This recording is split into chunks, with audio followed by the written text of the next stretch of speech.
Docteur, quelles sont les causes de l'incontinence urinaire?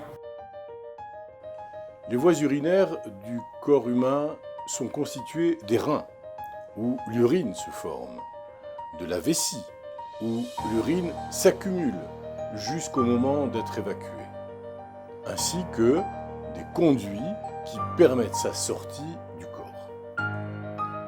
Beaucoup de facteurs peuvent causer une perte du contrôle de la vessie ou incontinence, et celle-ci peut être passagère ou permanente.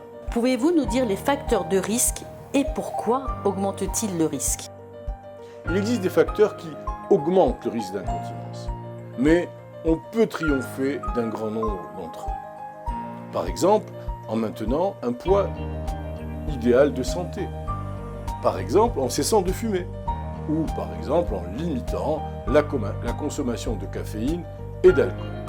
Tout cela peut diminuer le risque d'incontinence. Et pourquoi, me direz-vous? Une surcharge pondérale, et particulièrement l'obésité, c'est-à-dire une IMC supérieure à 30 kg par mètre carré, cause une pression constante sur la vessie et sur les muscles qui l'entourent. C'est ce qui va favoriser les fuites d'urine. Par exemple, lors d'un éternuement ou lorsque vous allez tousser. Le tabagisme, lui, accroît le risque d'incontinence parce que c'est une activité susceptible de provoquer une toux chronique qui va engendrer à son tour une pression sur le sphincter urinaire.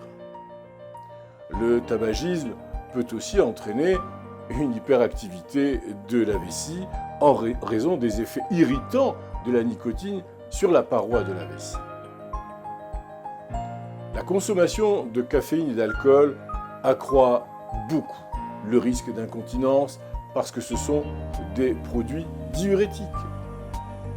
Sous leur action, la vessie se remplit plus rapidement et va déclencher un besoin impérieux d'urine.